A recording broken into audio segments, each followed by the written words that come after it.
Part 1, The Discovery. It started with something small. It usually does, right? A late-night meeting that didn't sit right. I remember she came home smelling faintly of cologne, not mine, and when I mentioned it, she waved it off with a laugh, saying, "The office is so crowded these days, I'd probably brushed past someone." It was innocent enough, but something about her tone felt rehearsed. Like she'd already prepared an answer for the question before I even asked it. I wanted to believe her. God, I wanted to believe her. We'd been married for 6 years. 6 years of inside jokes, lazy Sundays, shared dreams, and late-night talks about growing old together. But something shifted in those moments, and I couldn't shake the feeling that the ground beneath my feet wasn't as solid as I thought. Then came the phone. The damn phone.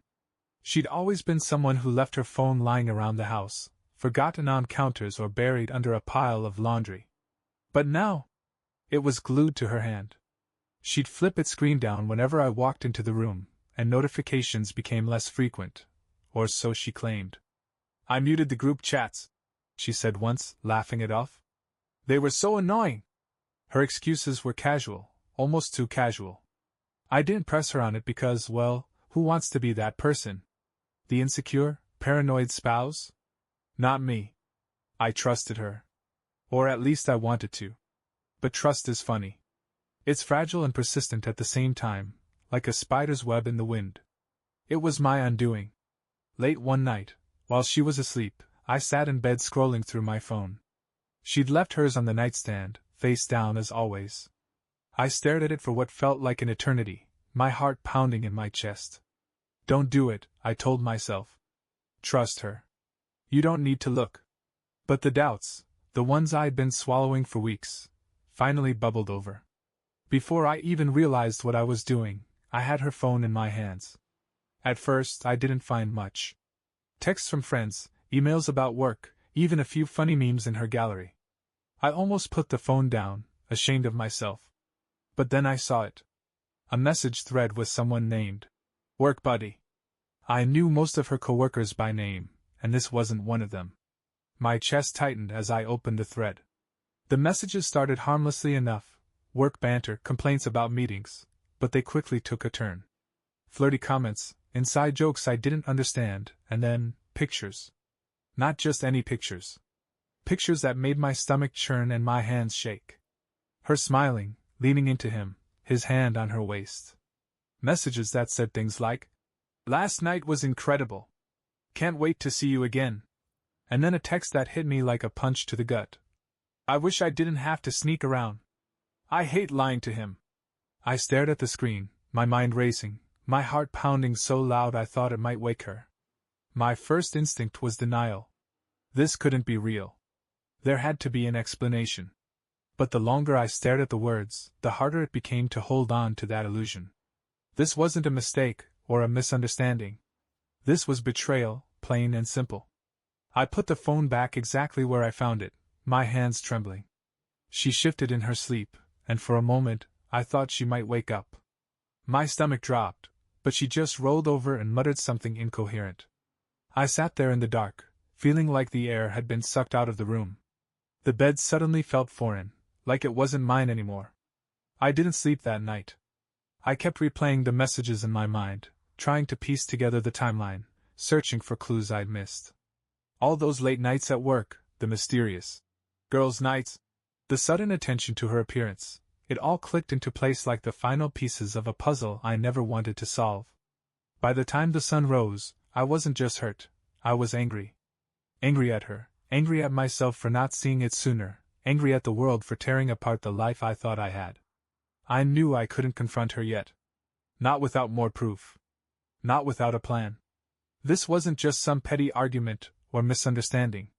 This was my marriage, my life, and I wasn't about to let it crumble without knowing the full story. So, I made a decision. I'd find the truth, whatever it took. And once I had it, there would be no going back. Part 2, The Sting. The idea of following her didn't come to me right away. At first, I tried to convince myself that what I saw on her phone was enough. But as the days passed, I realized I couldn't live with half-truths. What I'd found was damning, sure, but I needed to see it with my own eyes. Maybe I was clinging to some faint hope that it wasn't as bad as it seemed, that there was an explanation, no matter how ridiculous. Or maybe I just needed the closure. Either way, my decision was made. The opportunity came quicker than I expected. That Friday evening, she mentioned she had to work late again. My heart sank, but I forced myself to act casual. I asked a couple of questions, trying to sound disinterested. Big project? Same team? She nodded, not meeting my eyes, and mumbled something about deadlines.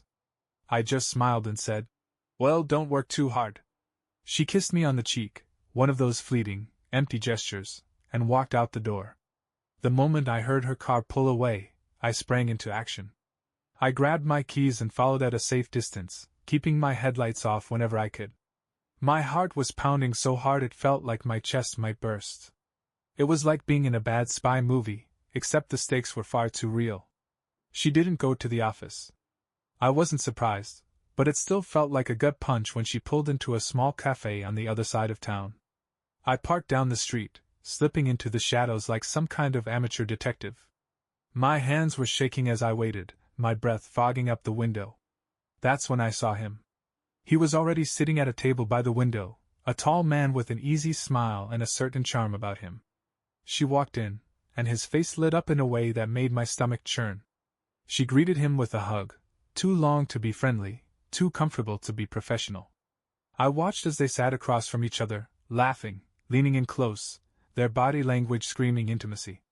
She looked so alive. That was the hardest part. She was radiant in a way I hadn't seen in years, and it wasn't because of me. They stayed there for about 45 minutes. I couldn't hear what they were saying, but their expressions told me everything I needed to know. I wanted to storm in, to flip the table and demand answers, but I held back. This wasn't the time. I needed more. When they left the cafe, I followed again, this time more carefully. My hands gripped the steering wheel so tight my knuckles turned white. They weren't heading toward any office or restaurant. No, they were heading to a motel.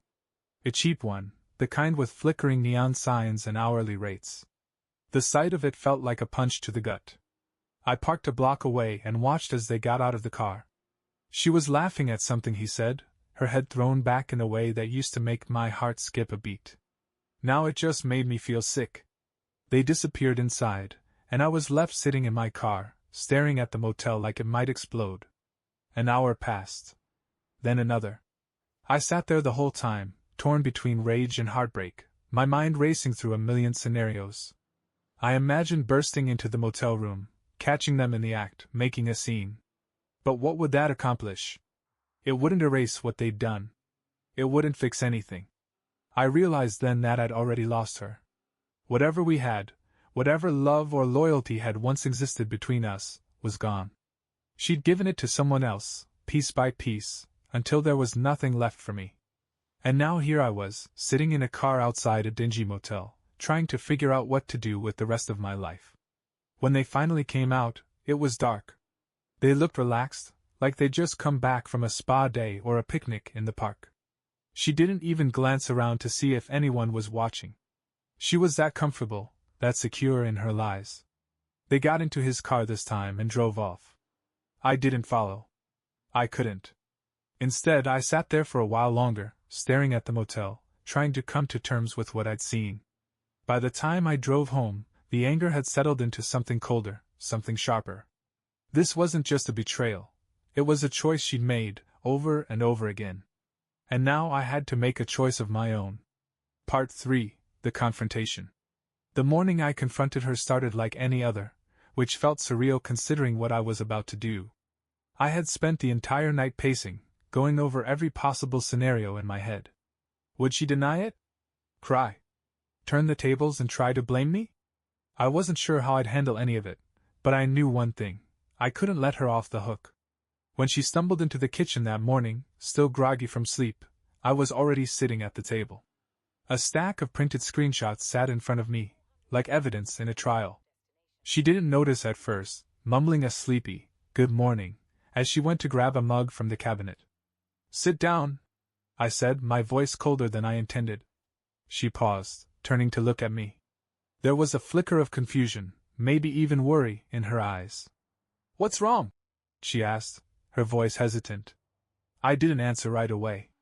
Instead, I pushed a stack of papers across the table toward her. "Explain this," I said, my tone steady but firm. She froze, her hand hovering over the mug she'd been about to pour coffee into. For a moment, she just stared at the papers, not moving. Then she set the mug down and sat across from me, her face pale. Her eyes scanned the screenshots, and I watched as the blood drained from her face. She didn't even try to hide the recognition. She knew exactly what I was showing her. I can explain," she stammered, her voice shaky. "Go ahead," I said, leaning back in my chair. "I'd love to hear it."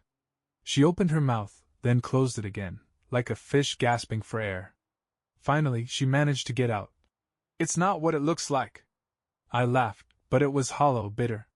"Not what it looks like? Really? Because it looks like you've been sneaking around with him for months.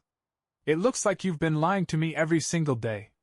So, please, enlighten me, what am I missing?" She looked down at the table, her hands twisting nervously in her lap. "I didn't mean for it to happen," she whispered. It just did. It just did. That's your excuse?" I snapped. "You don't accidentally end up in a motel with someone. You don't accidentally text them about how much you hate lying to your husband. You made a choice. Over and over again you chose him." Tears welled up in her eyes, and for a moment, I felt a pang of something. Sympathy? No, it wasn't that. It was frustration. Frustration that even now, she was trying to make herself the victim. "I wasn't happy," she said finally, her voice trembling. "You've been so distant lately. Always working, always tired. I felt invisible." "Invisible?" I repeated, my voice rising. "Do you think I've been working late for fun? Do you think I enjoy coming home exhausted every night? Everything I do for us. For this marriage. And while I was out there trying to build a life for us, you were, what? Rewarding me by sneaking around behind my back?" She flinched at my words, but I didn't care. I was too angry to hold back. "I trusted you," I continued, my voice shaking with emotion. "I loved you. And this is how you repay me? By throwing everything we built away for some guy who can't even take you on a real date." "I'm sorry," she whispered, tears streaming down her face now. "Sorry?" I said, my voice dripping with sarcasm. "Sorry doesn't cut it. Sorry doesn't fix this. You didn't just make a mistake. You destroyed us." For a moment, there was silence. She sat there, crying softly, while I stared at her, my hands clenched into fists on the table. I wanted to yell, to scream, to throw something, but I didn't. I just sat there, letting the weight of it all sink in. Finally, I stood up. "I can't do this," I said, my voice quiet but firm. She looked up at me, her eyes wide with panic. "What do you mean? Please, we can fix this. I'll end it. I'll do whatever it takes." But I shook my head. "It's too late," I said. "You made your choice. Now I'm making mine." I turned and walked out of the kitchen, her sobs echoing behind me. Upstairs, I grabbed a bag and started throwing clothes into it. She followed me, begging, pleading, trying to grab my arm, but I shrugged her off. "You don't get to cry," I told her, my voice cold. "You don't get to play the victim here. You did this. You don't get to keep me and him. You don't get to have it all." When I finally left the house, bag in hand, she was standing in the doorway, tears streaming down her face. But I didn't look back. I couldn't. As I drove away, a strange mix of emotions washed over me. Sadness, anger, relief. I felt like I was leaving behind not just her, but the life I thought I had. The life that turned out to be a lie. And for the first time in weeks, I felt something I hadn't felt in a long time, clarity. I didn't know what was waiting for me on the other side of this, but I knew one thing for sure: I wasn't going to let her betrayal define me. Not anymore. Part 4, The Aftermath. Leaving was the easy part. At least, that's what I thought at first. I packed my bag, walked out the door, and drove to a small motel on the edge of town, the same one I'd seen her walk into with him. Poetic, right? But as I sat in that dimly lit room, the reality of what I'd done started to sink in. I wasn't just leaving her. I was leaving my home, my routines, my plans for the future. Everything felt untethered, like I was a balloon cut loose and drifting aimlessly. The first night was brutal. I sat on the edge of the stiff motel bed, staring at my phone, half expecting her to call or text. Part of me wanted her to beg me to come back, to tell me she'd made a mistake and couldn't live without me. But the call never came. The silence was deafening, and it left me alone with my thoughts, which were anything but kind.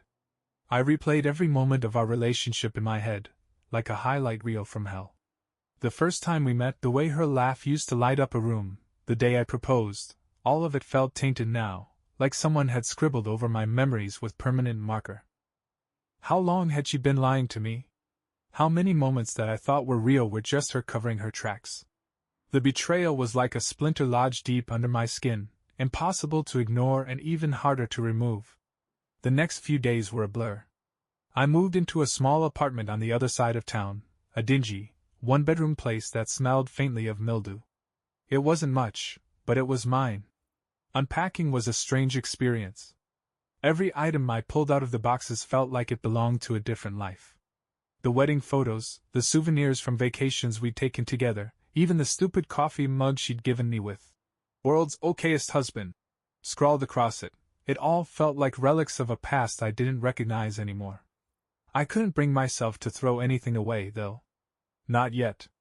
Instead, I shoved it all into a closet, out of sight but never truly out of mind. Nights were the worst. I'd lie awake in that tiny apartment, the silence pressing down on me like a weight. Sleep didn't come easily, and when it did, it brought dreams that were somehow worse than being awake. In my dreams, she was still mine, still smiling at me like she used to. But then he'd appear, and the dream would twist into a nightmare, leaving me gasping for air when I woke up. Work was no escape either. I went through the motions, pretending everything was fine, but I could feel the cracks forming. My coworkers noticed, of course. They asked if I was okay, if something was wrong, but I brushed them off. Just tired, I'd say, forcing a smile. I couldn't bring myself to tell them the truth. I didn't want their pity. But the worst part wasn't the loneliness or the sleepless nights, it was the anger. It was a slow-burning, all-consuming rage that seemed to grow stronger with each passing day. I was angry at her for what she'd done, angry at him for taking what wasn't his, and angry at myself for not seeing it sooner. The anger felt like a fire in my chest, and no matter what I did, I couldn't put it out. I tried everything to distract myself. I threw myself into work, spent hours at the gym, even took up running despite hating it with every fiber of my being. But no matter how far I ran or how many weights I lifted, the anger followed me. Then, one day, I found myself sitting on the couch, staring at the wall. When it hit me, I wasn't just angry at them. I was angry at myself. Angry for ignoring the red flags, for putting up with the lies, for letting her treat me like I was disposable. I'd spent so much time trying to make her happy, trying to be the perfect husband, that I'd forgotten to take care of myself. That realization didn't fix everything, but it was a start. Slowly, I began to shift my focus. I started going to therapy, a decision that felt uncomfortable at first but turned out to be one of the best things I'd ever done. Talking to someone about everything, airing out the pain and anger, was like taking a deep breath after being underwater for too long. I also started reconnecting with old friends, people I'd drifted away from during my marriage. At first, it was awkward, like trying to fit into an old pair of shoes that didn't quite feel right anymore. But as the weeks went by, I found myself laughing again, enjoying the little things I'd forgotten about. And then there was her. She called me one night, out of the blue. I stared at her name on my phone for what felt like an eternity before answering. Her voice was quiet, almost hesitant, as she told me she missed me, that she'd made a mistake. She said all the things I thought I wanted to hear, but instead of feeling relief, I felt nothing. I told her I was glad she'd found clarity, but I couldn't go back. Too much had happened, too much damage had been done. "I hope you figure things out," I said before hanging up. And for the first time since this nightmare began, I felt a sense of peace. The aftermath of her betrayal wasn't just about losing her. It was about finding myself again. It was messy and painful and exhausting, but it was also necessary. Because sometimes, the only way to rebuild is to let the old structures burn to the ground. Part 5, The Encounter. It had been a little over a month since I left her. A month of rebuilding, of trying to figure out what the hell life was supposed to look like now. It wasn't easy, but I'd started to find a rhythm. Therapy was helping. Friends were helping. Even the solitude of my little apartment had started to feel less like punishment, and more like peace. I wasn't okay, not fully, but I was getting there. And then I saw her.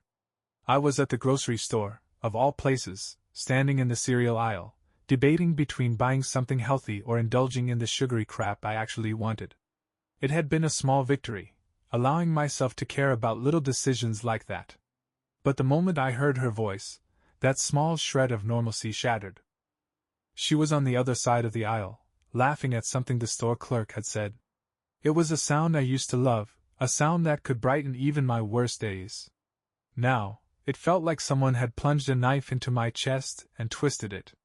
I turned before she saw me, gripping the edge of my cart like it might anchor me in place. But I wasn't quick enough. "Hey," she said softly. I froze. I didn't want to look at her, but my body betrayed me. Slowly I turned, plastering on a neutral expression that I hoped masked the storm of emotions raging inside me. "Hi," I said. My voice sounded distant, detached. Good. I needed it to be. She looked different. Not in a dramatic way, but in the subtle changes only someone who had spent years with her would notice. There were faint lines of stress around her eyes, and her hair, which she always kept perfectly styled, was hastily pulled into a messy bun. She looked tired. Or maybe I was just seeing her differently now, seeing her for what she was instead of what I wanted her to be. "How have you been?" she asked, her voice tentative. I wanted to laugh. How had I been? Like she didn't already know. Like she hadn't blown up my life and left me to pick up the pieces. But instead of giving her the satisfaction of seeing me angry, I shrugged. "I've been fine." She nodded, biting her lip. There was a pause, and then she said, "I miss you." Those words hit me harder than I expected. I had imagined this moment 100 times, rehearsed what I would say if she ever tried to reach out. But now that it was happening, I found myself caught off guard. Part of me wanted to believe her, to cling to the hope that maybe she really did regret what she'd done. But another part, the stronger part, remembered the lies, the betrayal, the motel. I couldn't forget that. I wouldn't. "Why?" I asked, my voice sharper than I intended. "Why do you miss me?" She hesitated, her eyes darting to the floor. "I made a mistake," she said finally. "I didn't realize what I had until it was gone." "Is that what you told him?" I shot back before I could stop myself. Her face flushed, and for a moment, she didn't say anything. Then she looked up at me, her eyes glistening with tears. "It wasn't like that," she said. "I didn't mean to hurt you." I laughed, a short, bitter sound. "You didn't mean to hurt me? You lied to me. You cheated on me. You threw away everything we built for what? Some fling? And now you want to stand here and tell me it wasn't like that?" She flinched, her shoulders slumping. "I was unhappy," she said softly. "I didn't know how to tell you. And things with him, they're over. It wasn't what I thought it would be." I stared at her, my chest tight with a mix of anger and pity. Part of me wanted to yell at her, to unload all the pain she'd caused me. But another part, the part that had been slowly healing over the past month, knew it wasn't worth it. She wasn't worth it.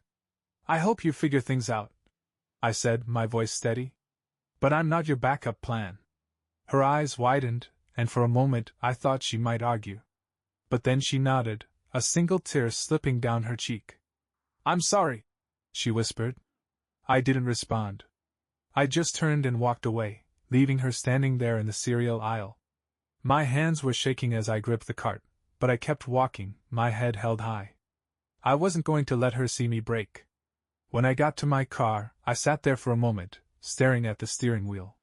The encounter had stirred up so many emotions I thought I'd put to rest: anger, sadness, even a flicker of longing. But beneath all of that was something else, something I hadn't expected: closure. For the first time since this nightmare began, I felt like I was finally letting go. Not just of her, but of the life I thought we were supposed to have. It wasn't my responsibility to fix her, to heal her, or to be her safety net. That chapter was over, and it was time for me to start writing a new one. As I started the car and pulled out of the parking lot, I felt lighter somehow, like a weight I hadn't even realized I was carrying had been lifted. She had been my past, but she wasn't my future. My future was mine to rebuild, one step at a time. Part 6. The Reflection. A year had passed since I walked away from her, and in some ways, it felt like a lifetime ago. It's funny how pain can warp your sense of time, stretching it like elastic until the days feel endless. But now, on the other side of it all, I could see things more clearly. The pain was still there, like an old injury that aches when it rains, but it didn't consume me anymore. The journey to this point hadn't been easy. In the beginning, every day was a battle. Getting out of bed felt like climbing Everest, and the smallest things, a song on the radio, a couple holding hands on the street, could send me spiraling. I remember the first time I went back to our old neighborhood, how it felt like I was walking through a graveyard of memories. There was the park where we used to picnic, the coffee shop where we'd sit for hours, the restaurant where I proposed to her. It all felt haunted, like I could still see the ghosts of us in every corner. But over time, the ghosts began to fade. Therapy helped, more than I expected it to. At first, I was resistant. I didn't want to sit in a room with a stranger and pour out my soul. But my therapist had this way of asking questions that made me think differently about everything. "What would it look like?" she asked me one day. "If you stopped blaming yourself for her choices?" That question hit me harder than I expected. I'd spent so much time analyzing what I could have done differently, what I could have said or changed to make her stay. But the truth was, her betrayal wasn't about me. It was about her. Her choices, her insecurities, her inability to face whatever was missing in her life without blowing up mine. Letting go of that blame was like unclenching a fist I didn't realize I'd been holding. I started focusing on myself in ways I never had before. I picked up hobbies I'd abandoned during our marriage: woodworking, hiking, even cooking. Turns out, I wasn't half bad in the kitchen when I wasn't relying on takeout to get through the week. I reconnected with old friends, the ones I'd unintentionally let drift away when I was so focused on her. And somewhere along the way, I started to feel like myself again, or maybe, a better version of myself. The strangest part was realizing how much I'd lost in that relationship without even noticing. It wasn't just about the cheating or the lies. It was about how small I'd made myself to keep her happy. I'd put so much energy into being the person she needed me to be that I forgot who I was. And now, with her gone, I was rediscovering all the parts of myself I'd buried for the sake of our marriage. Of course, there were setbacks. Healing isn't a straight line, and there were days when the anger and sadness crept back in like uninvited guests. But those days became fewer and farther between. And when they did come, I learned to sit with the emotions instead of fighting them, to let them pass through me instead of trying to shove them down. I hadn't seen or spoken to her since that day in the grocery store. She'd sent a few texts after our encounter, apologies, vague mentions of wanting to talk, but I never responded. There was nothing left to say. I'd thought about blocking her, but in the end, I didn't need to. She stopped reaching out, and eventually, she faded into the background of my life like white noise. Then, one evening, I was sitting on the balcony of my apartment, watching the sunset with a glass of whiskey in hand, when I realized something. I was happy. Not in a loud, celebratory way, but in a quiet, steady way that felt even better. For the first time in a long time, I wasn't waiting for the other shoe to drop. I wasn't clinging to the past or worrying about the future. I was just content. That realization brought a smile to my face, one I didn't even try to hide. I thought about how far I'd come, how much I'd grown in the years since everything fell apart. And in a strange way, I was grateful. Grateful for the pain, the heartbreak, the betrayal. Because without it, I wouldn't have found this version of myself, the one who was stronger, more self-assured, and more at peace than I ever thought possible. Life has a way of breaking you open, but sometimes, that's the only way the light gets in. I didn't know what the future held, but for the first time, I wasn't afraid of it. I wasn't clinging to the idea of a perfect life or a perfect partner. I was just living, one day at a time, and that was enough. As the last rays of sunlight disappeared below the horizon, I raised my glass to the sky. To new beginnings, to self-discovery, to the life I was finally building for myself. And as the night settled in around me, I felt something I hadn't felt in a long time: hope.